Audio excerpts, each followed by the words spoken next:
यार दोस्तों, कैसे हैं आप लोग। होप करते हैं आप लोग बहुत अच्छे होंगे, बहुत प्यारे होंगे। तो आज हम लोग बात करने वाले हैं कि आप अगर देखिएगा अपने चारों तरफ तो आप एक चीज़ नोटिस कीजिएगा कि भारत का जो टेम्परेचर है वो लगातार जो है वो इंक्रीज कर रहा है। और एक चीज़ कि जब बारिश होनी चाहिए तब बारिश होती नहीं है, जब गर्मी पड़नी चाहिए तो गर्मी का जब सीजन खत्म हो जाता है तब पर भी जो है वो गर्मी पड़ती रहती है।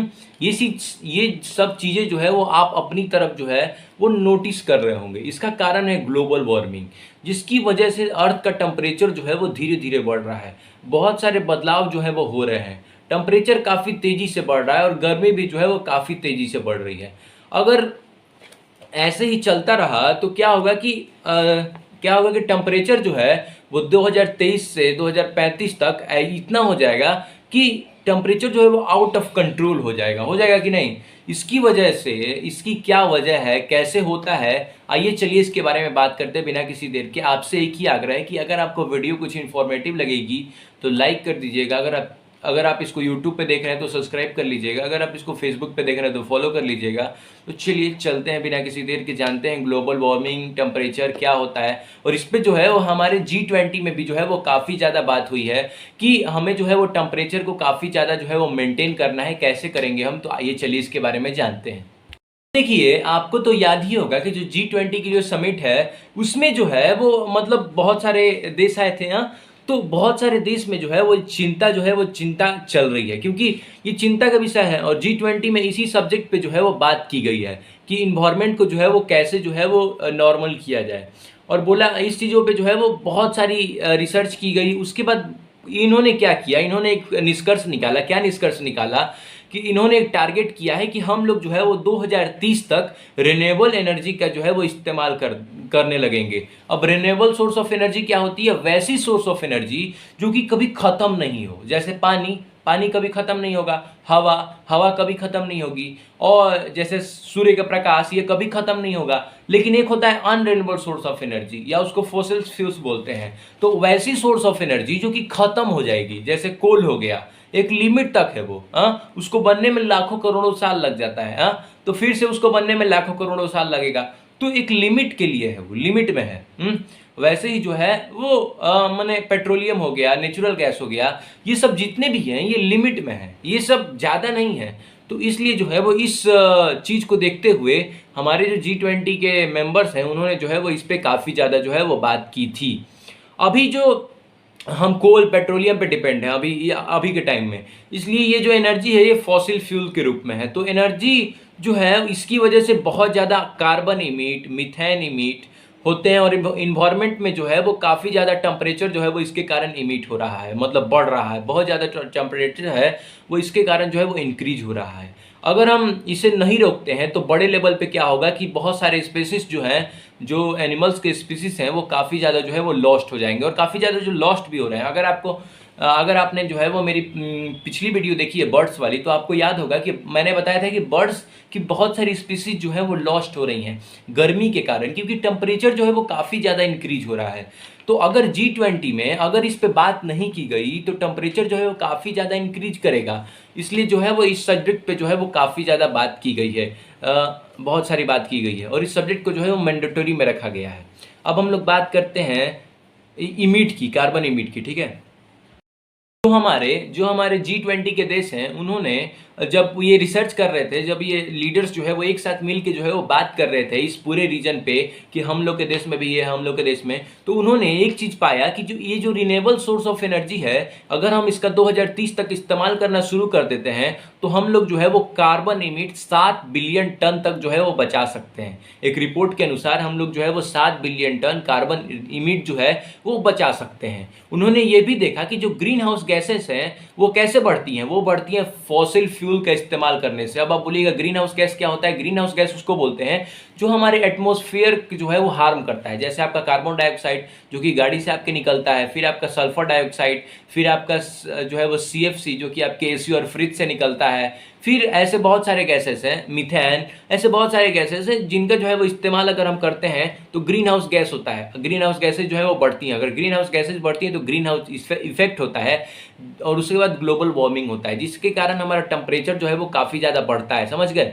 और अगर 2030 तक अगर हम जो है वो ग्रीन हाउस गैसेस का इस्तेमाल अगर कम कर दें तो क्या होगा कि 24 बिलियन टन जो है वो ग्रीन हाउस गैस जो है वो इमिट होने से जो है वो बच जाएंगी। इमिट का इस्तेमाल करें तो 24 ट्रिलियन ग्रीन हाउस गैस तो इमिट होने से रुक सकते हैं। और दूसरा चीज़ कि इससे अगर हम इसका इस्तेमाल करते हैं तो 2030 से 2035 के बीच में ऐसा अनुमान था हमारे नासा के साइंटिस्टों का कि अगर यही चलता रहा, यही रफ्तार से अगर हमारी गर्मी जो है वो बढ़ती रही तो क्या होगा कि 2035 तक जो है वो हमारी जो गर्मी है उसमें जो है वो 2 सेल्सियस डिग्री का जो है वो उछाल देखने को मिलेगा। और अगर हम रिन्यूएबल सोर्स ऑफ एनर्जी का इस्तेमाल करते हैं तो क्या होगा कि ये जो 2 डिग्री सेल्सियस का उछाल देखने को मिलेगा ये जो है ये नहीं देखने को मिलेगा, जिससे और हमारा जो टेम्परेचर है वो काफ़ी कम होगा थोड़ा मोड़ा, जिससे जो है वो हम जिससे जिससे जो है वो इन्वायरमेंट जो है वो मेंटेन रहेगा। आपको अगर याद हो तो पिछले साल दुबई में जो है वो क्लाइमेट चेंज पर कॉन्फ्रेंस हुई थी, जिसमें जो है वो कई देश गए थे और जिसमें जो है वो देशों के बीच में जो है वो रिन्यूएबल सोर्स चालू करने के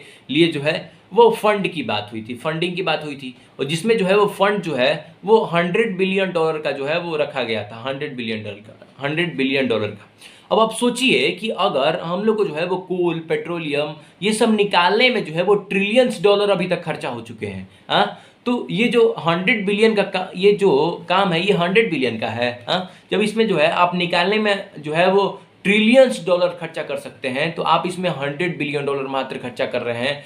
$100 बिलियन ये लोग टेंडर पास करवाया कि ये $100 बिलियन में जो ये काम हो जाएगा। जिंदगी में नहीं होगा ये 100 बिलियन। सारे देशों से जो है फॉसिल फ्यूल निकलते हैं, जिससे ज़्यादा जो है वो फॉसिल फ्यूल्स पेट्रोल है, डीजल है, इस सब से क्या होता है, ये सब से जो है वो ग्रीन हाउस गैस बढ़ता है।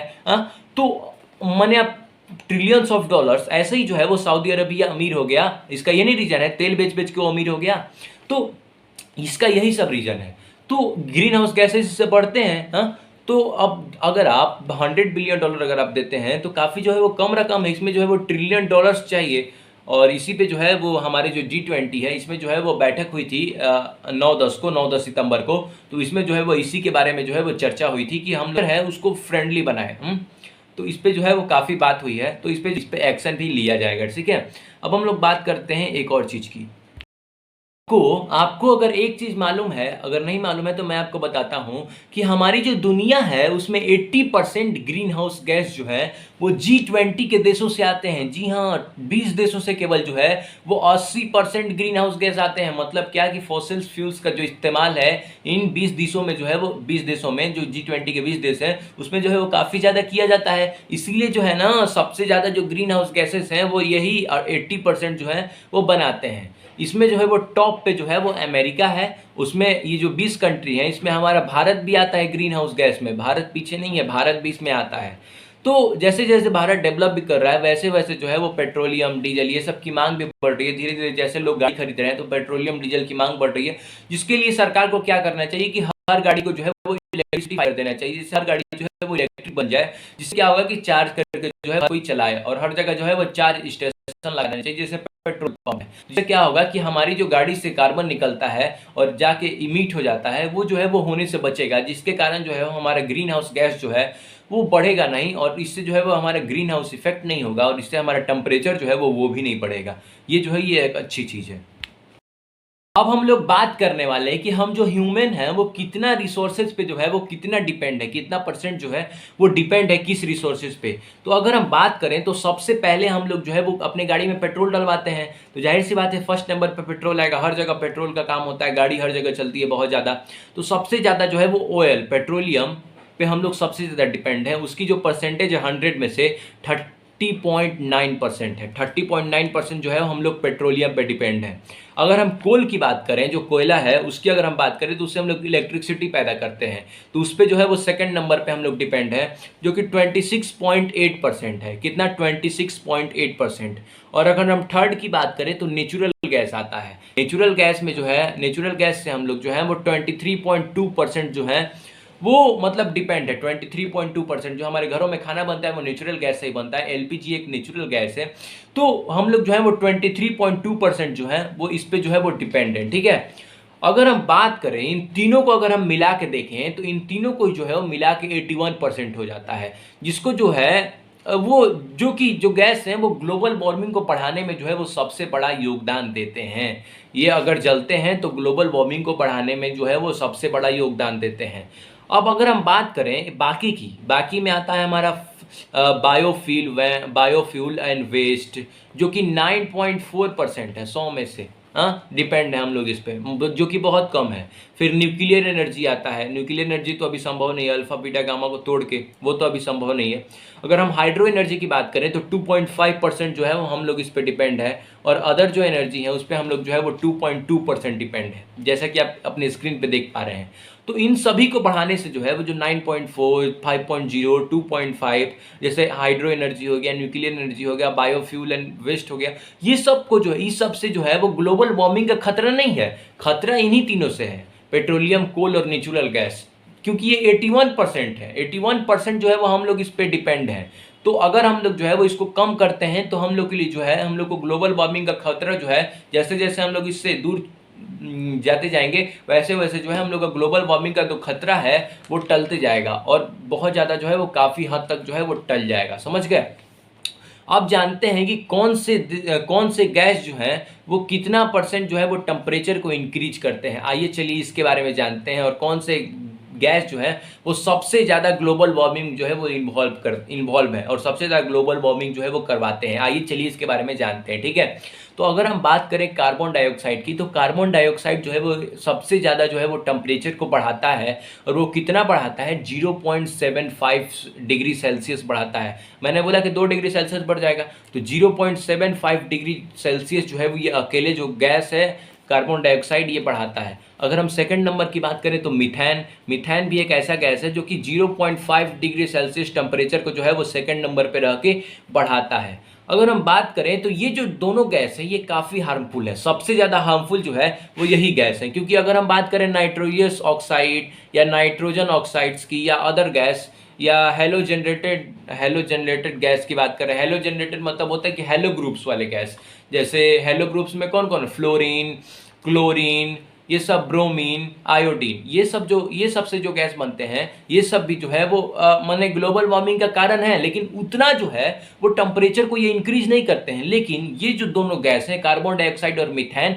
ये सबसे ज़्यादा जो है वो टेम्परेचर को जो है वो इफेक्ट करते हैं, जो कि काफ़ी खराब बात है, ठीक है।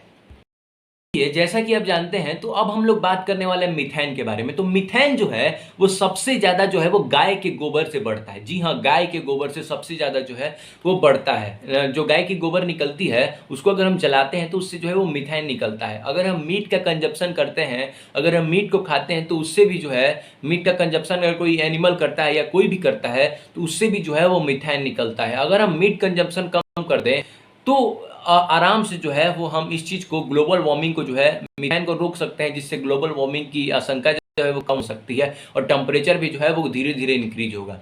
हम लोग ये भी कर सकते हैं कि क्या कर सकते हैं कि सोलर पैनल लगा सकते हैं अपने घर में। सूर्य की रोशनी से जो है, सूर्य की रोशनी की मदद से जो है हम लोग खाने बना सकते हैं। उसकी एनर्जी को जो है वो उसकी लाइट को जो है वो एनर्जी में कन्वर्ट करके फिर हम लोग हाइड्रो एनर्जी से खाना बना सकते हैं, पानी की एनर्जी से खाना बना सकते हैं, बिजली ला सकते हैं, ये सब कर सकते हैं। या तो हम हवा, एयर से, वाइंड मिल जो कि पवन चक्की जिसको बोलते हैं, उससे भी जो है, जो कि घूमते रहता है, ऐसे ऐसे घूमते रहता है हवा में, ऐसे ऐसे घूमते रहता है वो, तो उससे भी जो है हम लोग मतलब अपना बिजली बना सकते हैं ज़्यादातर जो है वो उसको लगा के, जिससे क्या होगा कि बहुत बड़ी मात्रा में जो है वो ग्लोबल वार्मिंग का खतरा जो है वो आने से रुक जाएगा। तो ये बहुत अच्छी बात होगी हमारे लिए। अब आपका क्वेश्चन होगा कि अब ये अर्थ गर्म कैसे हो गया? आपका क्वेश्चन लास्ट यही होगा कि अर्थ गर्म कैसे हो गया? इतना आपने समझाया, ठीक है। अब अर्थ गर्म कैसे हुआ, तो मैं आपको ये बता दूं कि तो क्या होता है कि कार्बन, मीथेन, ये सब कौन गैस हैं? ये सब जो है वो काफ़ी हल्की गैस हैं। ये सब काफ़ी हल्की गैस है। तो क्या होता है कि ये जो है बहुत आसानी से जो है वो लाइट को जो है वो एब्जॉर्ब कर लेती हैं, ऊपर जाएंगी और लाइट को जो है वो एब्जॉर्ब कर लेंगी, आसमान में जाके एक लेयर बना लेंगी उसका, और उसके बाद जो लाइट आएगा सूर्य का, उसको जो है वो काफ़ी ऑब्जॉर्व कर लेंगी। अब लाइट जो है, नहीं आने देती हैं वो, जिसके कारण क्या होता है, समय जो है वो बीतने लगता है, बीतते जाता है। एक समय ऐसा आता है कि वो जो है वो जो लाइट है जिसको वो एब्जॉर्ब करके रखा है, वो काफ़ी ज़्यादा जो है लाइट गर्म हो जाता है। धीरे धीरे एक साथ लाइट आते जाएगा तो एक समय ऐसा आता है कि वो काफ़ी ज़्यादा गर्म हो जाता है। उसके बाद जो टेम्परेचर है वो इंक्रीज करने लगता है। वैसे ही जो है हमारा पृथ्वी का जो टेम्परेचर है वो इंक्रीज करने लगा है। इसके जो हार्मफुल इफेक्ट हैं वो हैं कि ये हैं कि अगर ग्लोबल वार्मिंग आ गया तो हमारा जो ग्लेशियर है, जो कि हिमालयाज हैं, ये सब जो हैं, जो अंटार्कटिका हैं, ये सब जो है वो काफ़ी ज़्यादा जो है वो पिघल जाएंगे, जिससे पूरी दुनिया में जो है वो बाढ़ आ जाएगी। और अगर बाढ़ आ जाएगी, भूकंप आएगा, सुनामी आएगी, तो ये सब जो है वो खतरा जो है वो बढ़ सकता है। तो ये अगर हम लोग ग्लोबल वार्मिंग से बच जाते हैं तो काफ़ी अच्छी बात है। आज के लिए बस इतना ही बोल के मैं अपनी वाणी को विराम देता हूँ। मिलते हैं किसी और वीडियो में। अगर आपको जो वीडियो है कुछ इन्फॉर्मेटिव लगी होगी तो लाइक कर दीजिएगा। अगर आपको जो है कुछ नया सीखने को मिला होगा तो यूट्यूब पे चैनल को सब्सक्राइब कर दीजिएगा, और अगर आप इसको फेसबुक पे देख रहे हैं तो फॉलो कर लीजिएगा। मिलते हैं किसी और वीडियो में, तब तक के लिए till tata bye bye, Radhe Radhe, जय श्री कृष्णा।